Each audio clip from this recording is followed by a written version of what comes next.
On my 18th birthday, my family handed me an eviction notice for my own inherited house, so I crashed their wedding with legal papers. Let me set the scene for you. I'm 26, male now, but this started when I was 22. I grew up in this big-ass house in Oak Ridge, one of those neighborhoods where everyone's got money but nobody talks about it. The kind of place with fancy mailboxes and where dudes mow their lawns in polo shirts on Saturday mornings while drinking craft IPAs. My grandpa was the real MVP in our family. The old man built an empire from scratch in commercial real estate back in the 80s and 90s. Dude was smart with his investments and ended up owning half the office buildings downtown. He wasn't flashy though. Drove the same Buick for like 15 years and taught me about investing since I was 10. I'd sit in his study while he explained stock charts and property values to me. Other kids had baseball with their grandpas. I had investment 101, and honestly, I wouldn't trade it for anything. Always know where your money's going, Tyler, he'd say. The minute you lose track is the minute someone else starts making decisions with it. The man was dropping financial literacy bombs on me before I could even drive. My parents, that's where it gets complicated. Mom, I'll call her Karen, was always obsessed with keeping up appearances. Like, obsessed. She'd rather die than show up to a neighborhood barbecue without the perfect potato salad and a fresh blowout. Dad, Richard, was barely in the picture, some finance bro who was more interested in his golf handicap than raising me. They split when I was 14, and Dad moved to Phoenix with his secretary. Classic move, right? The whole divorce was messy. Mom throwing his clothes on the lawn, Dad changing the Netflix password, real mature from people in their 40s. After the divorce, Mom started dating again real quick. Enter Derek, my stepdad. This dude was the worst kind of phony Rolex watch but always forgot his wallet, talked about his investment portfolio but was actually drowning in debt. He had this whole routine of name-dropping celebrities he'd supposedly met in restaurants he couldn't get reservations to. Dude was the human equivalent of those Instagram accounts where people rent private jets for photo shoots. He moved in with us when I was 16, and from day one it was clear he saw me as competition. Not for Mom's attention, gross, but for resources. Space in the house, food in the fridge, money for whatever. Tyler, you're taking up the good parking space again. Tyler, do you really need to eat that much food? Groceries aren't cheap. Little digs like that. Whenever Grandpa would visit, Derek transformed into the perfect stepfather figure. Tyler's doing great in school. I've been helping him with his calculus. Bruh, you didn't even go to college, let alone help me with advanced math. What nobody knew, except Grandpa's lawyer, was that Grandpa had set up his will in a very specific way before he died when I was 17. The house we lived in had been put in a trust for me that would transfer to my name upon my college graduation, assuming I finished my degree. Until then, Mom was just the trustee. Grandpa knew Mom was terrible with money and wanted to make sure I'd have something solid when I grew up. My mom had always been bougie, but after Dad left it got worse. She'd max out credit cards on designer handbags, but then forget to send me money when I needed books for school. Meanwhile, Derek was always between opportunities, code for unemployed but too proud to admit it. He'd occasionally land some sales job, flex about his territory for a few months, then mysteriously be moving in a different direction when things didn't work out. I didn't know any of this inheritance stuff yet. I just knew Grandpa had told me once, "I've made sure you'll be taken care of, Tyler. Just focus on making something of yourself." So that's what I did. Worked my butt off in school, got into Westlake University, majored in finance. Mom and Derek acted supportive, but there was always this weird vibe, like they were waiting for something. When I got accepted to Westlake, Derek's first response wasn't congratulations, but that's going to be expensive. Thanks for the vote of confidence, bro. Living at home during college was tense. They'd make comments about how generous they were letting me stay there rent-free even though the house had been paid off decades ago by Grandpa. They'd ask when I planned to move out before I'd even finished freshman year. Classic passive-aggressive. I spent most of my time on campus, partly for classes but mostly to avoid home. Made some solid friends, especially my buddy Marcus, who became my ride or die through all this. He saw through Mom and Derek's BS from day one. Your stepdad's the type of guy who wears sunglasses indoors and calls everyone chief, Marcus said after meeting Derek once. Spot-on assessment. Fast forward to my college graduation day, May 21st, 2021. I had just finished my finance degree with honors. 4 years of grinding, working part-time at Best Buy to cover expenses Mom couldn't help with, despite living in a paid-off mansion. Derek's car payments for his leased BMW were apparently more important than my textbooks. The ceremony was that morning. Long, boring as hell, but I felt proud. Mom, Derek, and surprisingly Dad showed up. They were being weirdly nice all day, which should have been my first clue something was up. Mom kept taking selfies with me in my cap and gown, posting them with captions like "so proud of my brilliant son." Total performance for her Instagram followers. Dad awkwardly gave me a $100 Amazon gift card. "You can get whatever you need for your apartment," he said, already assuming I wasn't coming home. Subtle, Dad. Real subtle. "Let's celebrate at Costello's tonight," Mom suggested after the ceremony. Costello's was this fancy Italian place that Mom and Derek only went to for special occasions, usually when they were trying to impress someone. The kind of restaurant where they list the pasta shapes in Italian and don't put prices on the women's menus. We get to the restaurant and I'm thinking maybe they're actually proud of me for once. We order drinks. Dad makes an awkward toast about entering the real world, rich coming from a dude who hadn't paid child support in years. Then Mom slides a thick envelope across the table. A graduation present, honey?" she says with this smile that didn't quite reach her eyes. Derek was practically bouncing in his seat like a kid who put plastic wrap over the toilet and is waiting for someone to use it. I open it expecting maybe a check, though they'd never been generous before, or at least a card. Instead, I found a freaking 30-day notice to vacate. A formal letter telling me I needed to be out of the house by the end of June. Not even handwritten, a typed legal document like I was some random tenant they were evicting. "What the hell is this?" I asked, feeling like someone had just punched me in the stomach. Mom sipped her wine casually. "Derek and I have decided to convert your room into the home gym we've always wanted. We're starting renovations next month." "But I was planning to live at home while I start my job search," I said, still trying to process what was happening. We talked about this too, just a month earlier," I corrected myself. "I'd specifically asked if I could stay post-graduation while I found a job and saved for my own place."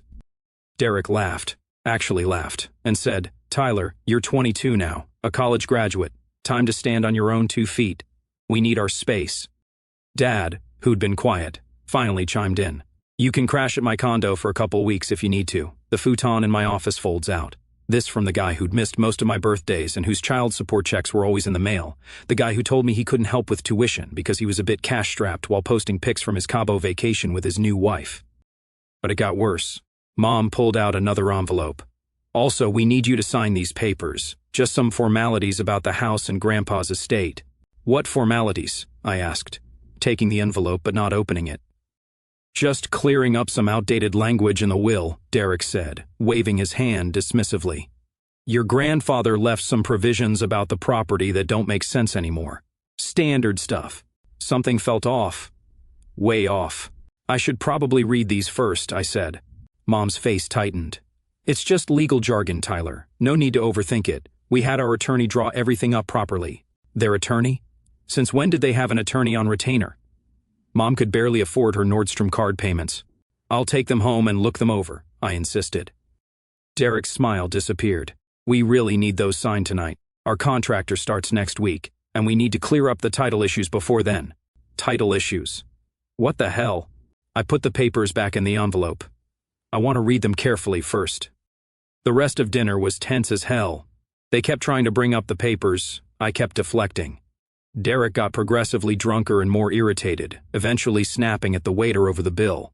Dad was checking his watch every 5 minutes, like he had somewhere better to be. Mom kept shooting Derek these do-something looks. When I got home that night, I finally opened the envelope and tried to make sense of the legal jargon. Something about transferring inherited interest and relinquishing claims to the estate. It was written in that dense legalese specifically designed to confuse normal people. That morning I remembered what Grandpa told me before he passed away. When the time comes, talk to the lawyer. So I did. Found the office downtown, called right when they opened, and landed a same-day appointment. The place looked exactly like somewhere that handled old family money. I gave my name, and they didn't even need to check the book. The lawyer saw me walk in, gave a small nod and said, "I was wondering when you'd come. What brings you in today?" I pulled out the papers from my backpack. My mom and stepdad want me to sign these. Something about Grandpa's will. The moment he saw the papers, his face changed. He put on his glasses and started reading, his expression growing darker with each page, like legit concerned. "Where did you get these?" he asked sharply. I explained about the graduation dinner and the eviction notice. He set the papers down and took a deep breath. Tyler, I need to explain something important to you. When your grandfather died, he left specific instructions regarding the family home. The property was placed in a trust with your mother as trustee, but with explicit instructions that ownership would transfer to you upon your college graduation. I sat there stunned. The house is mine? As of yesterday, yes. Legally, you are the sole owner of the property at 487 Lakewood Drive. Your mother's trustee status terminated upon your graduation. My head was spinning. I remembered all those times Mom and Derek talked about their house and their plans for renovations and upgrades. All the times they lorded it over me like I was some freeloader. And these papers? I asked, pointing to the stack on his desk. These, he said with disgust, would have you sign away your inheritance to your mother and Derek. If you had signed these, you would be transferring ownership of a $1.2 million property for nothing in return. He flipped to the last page. They didn't even offer you compensation. My mind was racing. So they knew, all this time? He nodded grimly. Your mother was fully informed of the terms of the trust when your grandfather passed. She's been aware for 5 years that the property would transfer to you upon graduation. That hit me hard. For 5 years, Mom knew the house would be mine. That's why they were so eager to get me to sign those papers right away. At the celebration dinner, no less.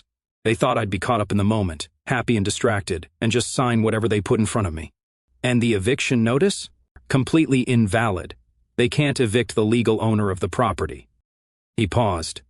Tyler, I don't say this lightly, but what they've attempted here borders on fraud. They tried to deceive you into signing away your inheritance. I felt sick. All those years of Derek's comments about their house, and Mom talking about when you eventually move out. They knew they were living in my house. The audacity of these people. What should I do? I asked. He leaned forward. First, don't sign anything. Second, I suggest we prepare the proper documentation to assert your ownership. Also, given the circumstances, you might want to consider staying elsewhere temporarily while we sort this out. They can't legally remove you, but things could get uncomfortable. I nodded, feeling like the ground had shifted under me. There's one more thing, I said. They're getting married in 3 months, big wedding, reception at the house. He raised an eyebrow. Interesting timing. What do you mean? Well, if they're planning a large event at the property, having clear ownership would be important. And if they're planning to refinance or take out equity after marriage, he let the implication hang in the air. As I left his office, my phone was blowing up with texts from Mom asking where I was and reminding me they needed those papers signed ASAP, also a missed call from Derek. No voicemail, typical. I didn't respond. I needed time to think and plan. For the next week, I avoided being home as much as possible. When Mom or Derek asked about the papers, I'd say I was still looking them over. Just want to understand what I'm signing, I'd say, which made Derek visibly annoyed. It's just formality paperwork, Tyler. Don't make this complicated, he'd snap. Meanwhile, Mom was deep in wedding planning mode. Bridal magazines everywhere, Pinterest boards full of flower arrangements and table settings, caterer samples filling the fridge. She'd always wanted a big wedding. Her ceremony with Dad had been small because Grandpa wouldn't fund anything extravagant, and now she was going all out. I was meeting regularly with the lawyer, who was documenting everything and preparing the legal paperwork to formally assert my ownership. He advised me to play along for now. The more information we have about their intentions, the stronger our position, he explained. So I started paying attention. I noticed Mom and Derek had already contacted contractors about renovating not just my room but the entire east wing of the house. They had booked caterers and rental companies for their wedding reception.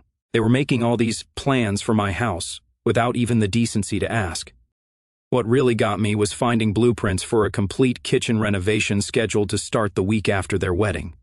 They were planning to gut the kitchen Grandpa had specially designed for Grandma before she passed, the kitchen with the height-adjustable counters because she was barely 5 feet tall. They were going to rip it all out for some modern monstrosity with an espresso bar.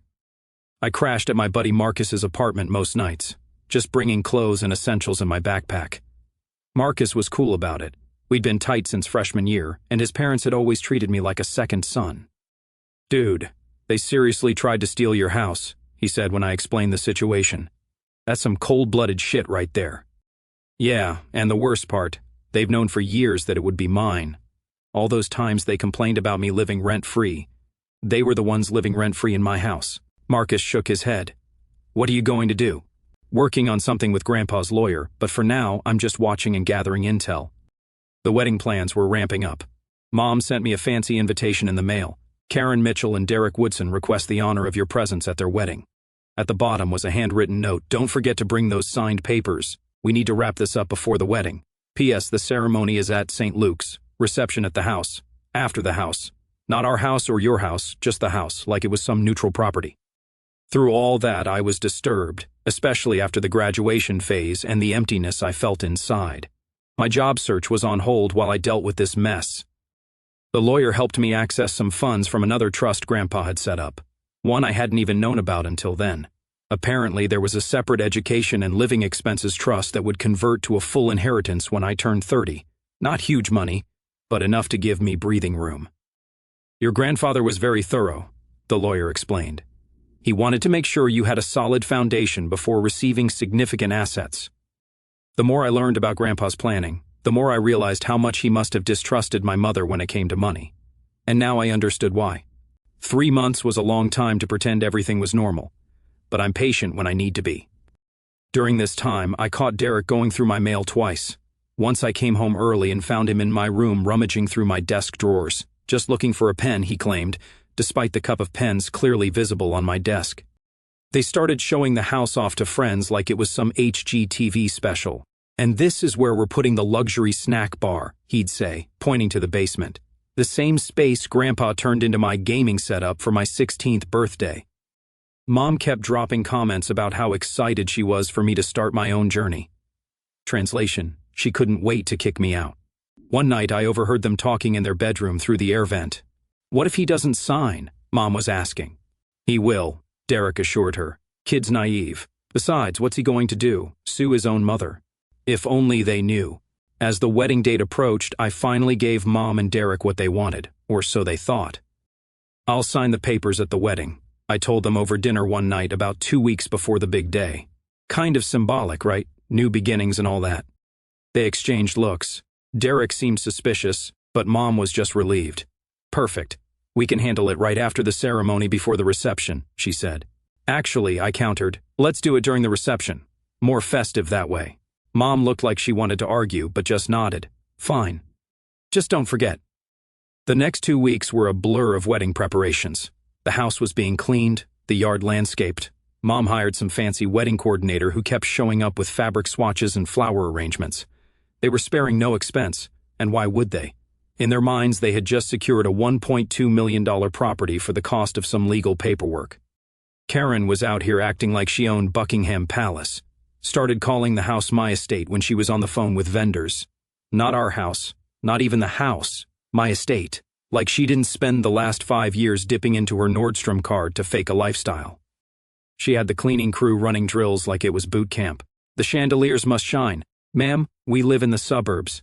You've got a fake lemon bowl from Target on the table. Calm down. She cornered me one morning while I was grabbing cereal, talking about how I needed to mow the lawn and trim the hedges before the wedding. The yard reflects the bride, she said. I just stared at her. Didn't realize I was on payroll. She gave me that fake smile and hit me with, well, you are still living here in my house. The same house she tried to get me to sign away behind my back. And the wildest part, she told the florist, with me standing right there, this house has always meant so much to me. My father would have wanted me to start the next chapter here. Nah, ma'am. Your father didn't build that house so you could scam your way through your third marriage. He built it to keep me protected from people exactly like you. At that point, I realized this wasn't just entitlement. It was performance. Karen wasn't just trying to take the house. She was rewriting the whole story to make herself the star. Cinderella vibes minus the charm. Full Karen mode, 4K resolution, no shame. They even had the audacity to ask me to help pay for some of the wedding expenses. Since you're still living here, Derek pointed out, as if that justified asking me to chip in for their wedding. Sorry, tight on cash right now, I lied. Job hunting, you know. Meanwhile, the lawyer and I finalized our plan. The paperwork asserting my ownership was ready. We had copies of the trust documents, the transfer of deed, everything official, stamped and notarized. Are you sure you want to do it this way? The lawyer asked me the day before the wedding. We could handle this more privately. They tried to trick me into signing away my inheritance on what was supposed to be my graduation celebration. I replied. They didn't care about embarrassing me then. Why should I care now? The night before the wedding, Mom came to my room. For a second, I thought maybe she was having second thoughts. Maybe some maternal instinct was kicking in at the 11th hour. Tyler, honey, I want tomorrow to be perfect, she said, sitting on the edge of my bed. It's a big day for all of us. Sure, Mom, I replied, waiting for the other shoe to drop. So I need you to be on your best behavior. No making scenes, no problems with Derek, and don't forget those papers. So much for maternal instinct. Of course, I said, the picture of innocence. Wouldn't dream of causing any problems. She smiled, patted my hand, and left.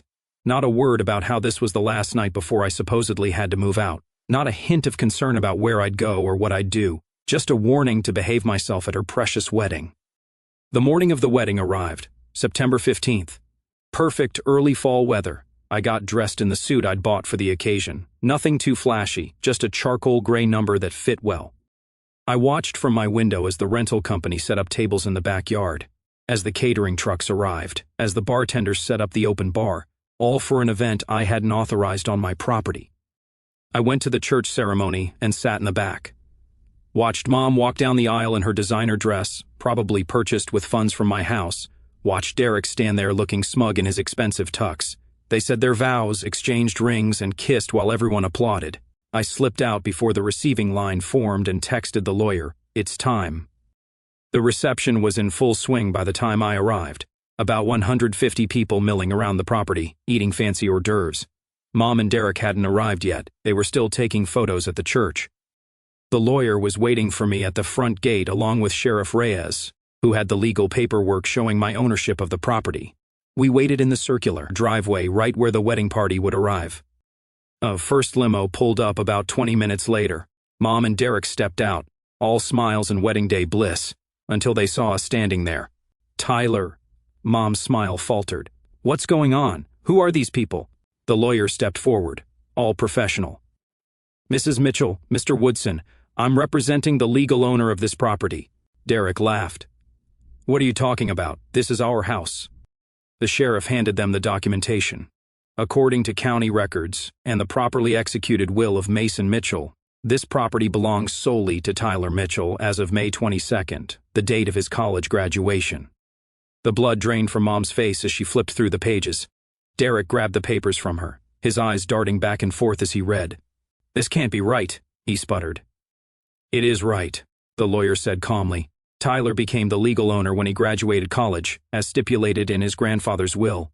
The papers you attempted to have him sign would have transferred ownership to you illegally. By now, the wedding party had arrived in the second limousine. People were getting out, confused by the scene unfolding in the driveway. Mom's bridesmaids, all Botoxed and spray-tanned to perfection, were whispering behind their hands. Derek's groomsmen looked like they weren't sure if this was a prank. Tyler, Mom hissed. We can talk about this later. Our guests are arriving. These people, I said, gesturing to the crowd gathering around us, are attempting to hold an event on private property without the owner's permission. Derek's face was turning red. You little, after everything we've done for you? Like what? Trying to evict me from my own house? Attempting to trick me into signing away my inheritance? Mom was frantically trying to salvage the situation. Tyler's confused everyone. Just a little family misunderstanding. Let's all head to the backyard for cocktails. The sheriff stepped forward. Mr. and Mrs. Woodson, you have two options. You can cancel this reception immediately, or you can relocate it to another venue. This gathering has not been authorized by the property owner. Mom's sister, Aunt Cindy, pushed her way forward. Karen, what's going on? I stepped forward, looked out at the guests who were already whispering and pulling out their phones. Just so everyone's clear, you're all here at my house without my permission. I was evicted by these two at my graduation dinner, the house my grandfather left me. They tried to scam me out of it with fake paperwork.